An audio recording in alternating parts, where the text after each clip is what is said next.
Hi Positive Readers, it's Positive Writer today with another video, and today we are going to be talking about my top 10 favorite horror movies.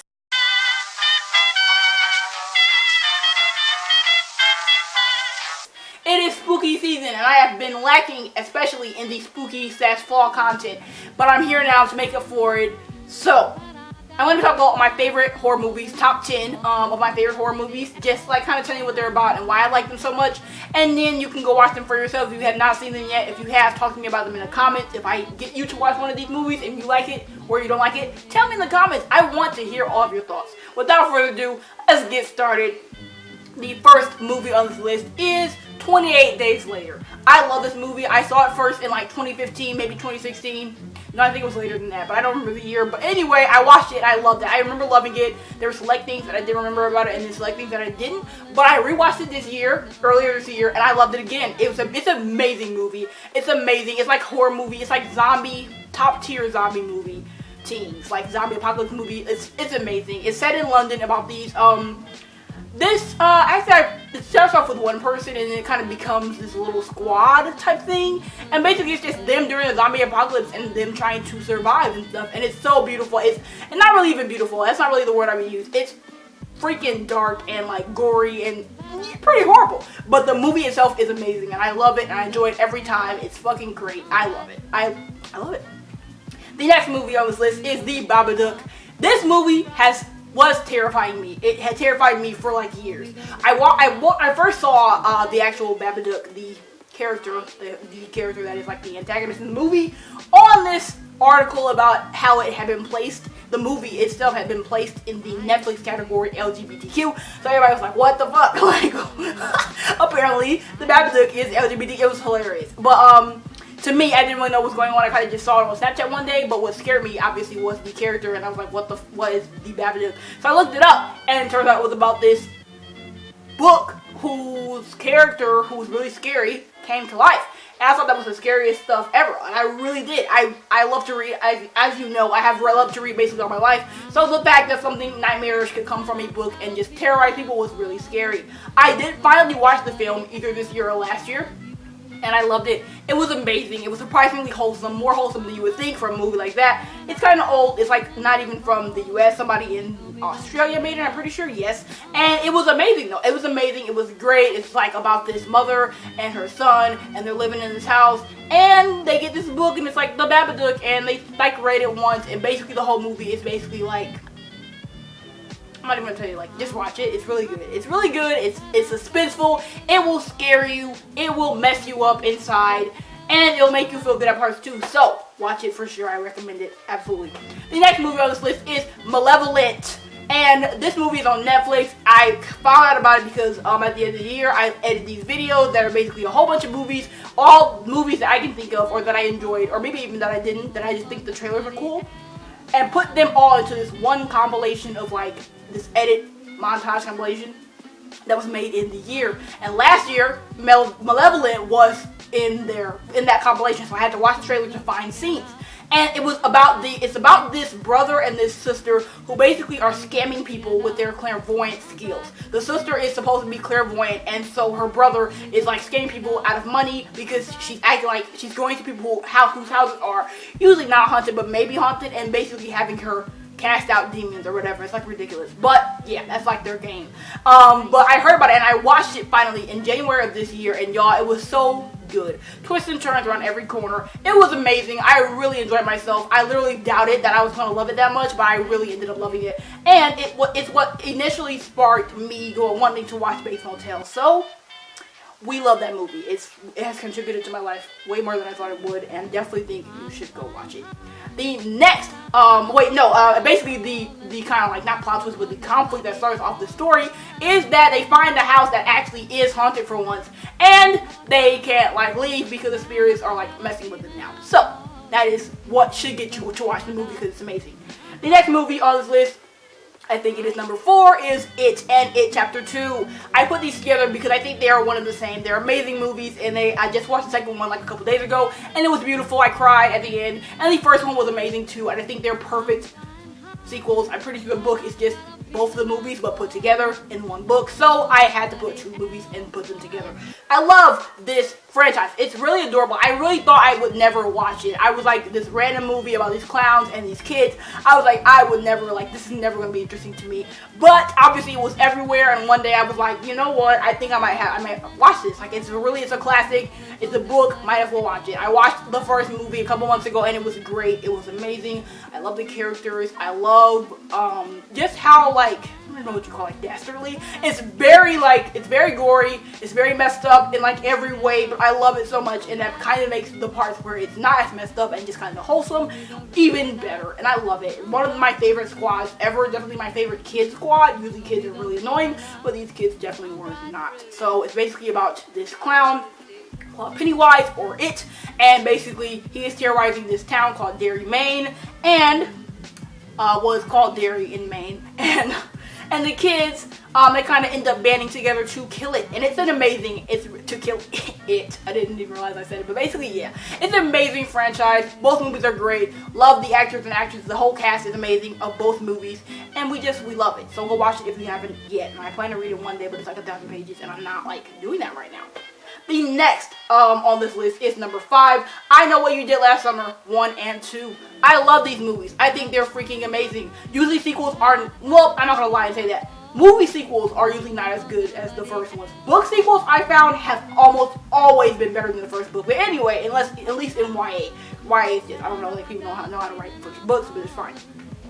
So I thought, you know, I watched the first one and it was amazing. It's about these kids, this group of teenagers who end up hitting somebody on the road while they're like bullshitting in the car. And then they get out and they think he's dead, so they like throw him in, but they figure out he's not dead. And then basically it's something like they kind of try to cover it up and throw him in anyway or whatever because they don't want to get messed up.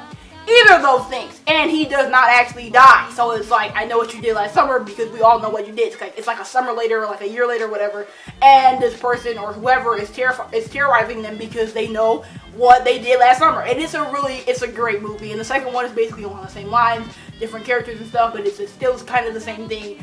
I actually am not sure if it's different characters like all the way around. I think it might be some of the same. But anyway, I love it. I love the franchise. I love the franchise like this is like a series. But anyway, I love both of these movies. I think the second one was just as good as the first one. And I enjoyed myself. Definitely got some big jump scares out of me, which is rare for horror movies nowadays. But it snapped, and we love it. And to be as old as it is, I'm not that old, but like to be not modern or whatever, it's a very good movie. The next movie is pretty sure it's number 6, and this is Insidious 1 and 2. My 12-year-old self is quaking right now because I used to be afraid, like deathly afraid of Insidious 1. My teacher in 7th grade, I think it was, or no, it was 6th grade, so 2014, 2013, that era, I watched this movie in class. He showed it to us. And I was scared out of my wits. We only had like 45-minute class periods, so we did not watch the whole thing in one day. But we kept going back to watch it, and every time somebody would be like, oh, you know, you wanna, he did not make us watch it. Like, he said, if you didn't want to watch it, like, you were too scared, you can go to the computer lab or something else, and you don't have to watch it. But me, I was like, nah, I'm gonna watch it. I'm not scared, but I was very scared. I used to watch it, like, with my old glasses. I used to take them off so I couldn't see the board, the screen correctly, like, so I wouldn't see, like, the scary images or whatever. I hate myself. Wow, I had countless dreams. It was not a good time. But after I got over that, it turned out that these movies are really, really good. They're first off hilarious. One of the most funny horror franchises that I know, second only to The Conjuring, because The Conjuring is freaking hilarious. But I love Insidious. I've seen it so many times, and it's ridiculous, but it's kind of scary. Not to me really anymore, but it's a very good horror movie as far as that goes. And the second one is my favorite one in the franchise because it's even better. And it's just, I love it. It's about this family who basically, they live in this house, and one of their sons falls and hits his head, and then he's unresponsive, and they're like, what is going on? There's nothing wrong with his health. Why is he unresponsive? So then paranormal stuff starts happening around the house, and they have to figure out if he's possessed, if it's somebody who's terrorizing him, like a demon or whatever, and it's amazing. I love these movies. I'm not even gonna lie. I love them. I've seen them too many times, and I would watch them again. What's funny is I only like the first two. The third one was trash, and the fourth one was like really not what I expected it to be. But the first two, they got me. The next on this list, I'm pretty sure is 7, is Scream. I love Scream. Scream is not at the top of my list just because these last 3 really make me feel something, and when I think about them, I'm just like, I instantly smile because I love them that much. But Scream, if I had to just pick a like a classic horror movie that to be my favorite, it would probably be this one. Because it basically makes fun of all other horror movies. It takes stuff from other horror movies and basically like throws it out in the open and writes it as what it is, a cliche or whatever. Like, for instance, if you have sex, you're gonna die by the end of the movie. If you leave the room and like, I'll be right back, you won't be right back. Stuff like that. They take horror movie cliches and they put them to the forefront and they still make for an amazing movie. I loved it. I really loved that movie. I saw the second one. It was like not as good, but it was still just as like, it was still entertaining. And I love the first one. The first one is just like horror, top tier comedy, top tier horror. It was great. I loved it. So definitely watch it if you have not yet. Yeah, I mean, you don't really need anything else, but it's kind of about, well, it is about this town full of people. These people keep dying because this person with a scream from the painting mask on, they basically are killing people and stuff. So it's like a whole bunch of thing about that, like this town or whatever is like concerned because people keep dying. And it's kind of about this main girl named Sydney. I forgot her freaking name. I hate myself. But yeah, and like some stuff is going on with like her and her boyfriend while this is going on and stuff. But it's like one of those small town horror films, but like with an extra layer of we already know we're in a horror movie. It was a really great movie. I loved it. The next movie on this list, we're going to get up to the top 3 now. It is Sleepaway Camp. I watched this movie last year and I absolutely loved it to death. This movie, it's completely underrated. It's so random. No one speaks about it really at all, except for some people that I know on Booktube that watch it and have taste. But it's not like one of the most critically acclaimed horror movies ever or anything. I never heard about it. My dad told me about it because he watched it when it came out and thought it was great. So he shared it with us. Other than that, I've never heard about it. And I probably won't. Because it's just one of those movies, no one in it is in anything else. It's completely random. They did have sequels, but it's just random. Like, no one really knows about it. But it's one of the best horror movies I've ever seen in my life. It had one of the greatest twists ever, for sure. That was a thing. And it also just, the suspense that was built over the time of the movie. It was amazing. And the ending, it was amazing. I love Sleepaway Camp. So if you have not seen it yet, watch it. It's a camp setting. These kids go to this camp and then stuff happens. Please take my advice and watch it. You don't have to know anything else. It's that good to just watch it. The next movie on my list is Pet Sematary 2.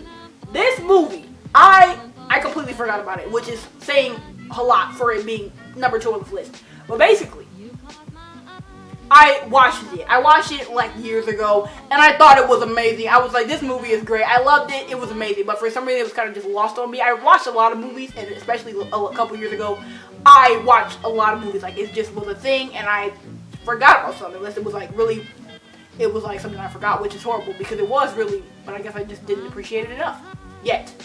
Then I rewatched it. I went on a field trip to Grand Rapids earlier this year, and it was on TV. It like came on, and I watched the whole thing again. And my love for it just like busted back to the forefront, and I was like, I love this movie. I remembered it. I love it. I love it still today, and I love it. It's one of my favorite horror movies. Yeah. Then a couple months later, goes by, I forgot again. And these people were talking about their favorite horror movies. I'm like, okay, top 4. What are they? I'm thinking about the number 1 movie on this list that I haven't told you about yet. And then, Scream, I Know What You Did Last Summer, all those. And I'm like, that's good. Like, that's a good list, whatever. And then I started to think about, like, the rest of the horror movies that I've seen, because I tend to forget a lot about stuff that I really enjoy, because I watch so much stuff that I enjoy. So it's like, I don't know, unless I constantly talk about it or think about it, I will forget. And then I thought about this movie. I thought about Pet Sematary 2. This movie, and I immediately started smiling. I was like, no, this movie is one of my favorites. So I had to put this on second because I forgot about it too many times. For it to be as amazing as it is, it should always be on mine. And now it is. I just kind of randomly think about it sometimes, and I'm like, I kind of want to watch it right now. I love it. It's one of my favorite horror movies. It is based off the book, Stephen King's Pet Sematary, but it's not the first one, so it's not actually based off the book. But it is from that same universe, and it's the second one. And basically, this really acclaimed movie actress dies on set, and then basically it goes ahead in the future, and her son and her husband are kind of dealing with it and stuff. And yeah, in this town where there's a pet cemetery where people bury their pets and they come back. It's such a good movie. Like, y'all, I think I'm not probably gonna even do it justice right now. It was so good. Like, I've not even seen the first one, but I loved this one. I just have a special place in my heart. It just means a lot to me. Like, it's so good. It's just top tier horror cinema. Like, it's amazing. The storyline was great. It was just, the suspense was amazing. The ending was amazing. Every plot point was amazing. The plot twist was amazing. I love it. Okay, I love this movie, and I think you should definitely watch it if you have not seen it yet. The last but not least, because it is the first movie on this list, the top #1 spot of my favorite horror movies goes to Midsommar. I watched this movie earlier this year and I loved it. In short, I just loved it. I made a whole video about how I watched the director's cut, which I also loved and saw in theaters when it was there for like a limited time. And I made a whole video about that, so you can go watch that if you want to. I talked about it for like 10 minutes and about my love for it and stuff. If you care, go watch it. But this movie is just phenomenal. I am obsessed with it. I'm obsessed with the director, who also wrote, who also made Hereditary, which is another movie I really like. I love it. It's just like the most unique horror movie I think I've ever seen in my life. It is set in daytime. It's about this girl and this guy named Danny and Christian. And basically, Christian and his friends are going to go to a trip to Sweden. Danny is dealing with a lot of emotional turmoil in her life, and she's like really unstable and stuff, and their relationship is like kind of rocky. But she decides to come with, and it's amazing. And they go to this Swedish festival called Midsummer that their friend told them about because he's from there or whatever, and it's just like amazing. If you love cult type movies, if you love horror movies in general, especially if you love breakup movies, if you love basically like anything, watch the movie. It's beautiful. It's amazing. I have seen it 3 times now, and I plan to watch it so many more times. It just makes me so excited to be a filmmaker. It's so visually aesthetic too. The cinematography of this movie is unmatched by any other movie I've ever seen. Though it's my favorite movie of all time, I still think it is the most I don't even know how to say that, but it's just amazing. It's beautiful. And it's from somebody who is a film, not even junkie. I love film and I love it and I love to watch it, but I also want to be in the film industry as a career. So someone like that definitely sees that movie and just is so inspired and so excited to get into the film industry myself. So that is what that movie is about, and that's what all these movies is about. I hope you enjoyed this. I hope you have some great horror movies on your list. If you want to tell me your top 10 list in the comments, please do. I love talking about horror movies. Horror movies are some of my favorite genres. All my favorite movies, almost, are horror movies. My first 2 are not, but it's kind of, the first one's kind of a mystery, and the second one is just a feel-good movie. But the rest of them are horror movies, because horror movies are just the best. So, I hope you enjoyed this. I'll see you guys later with another video. Have a happy rest of your spooky season. Bye.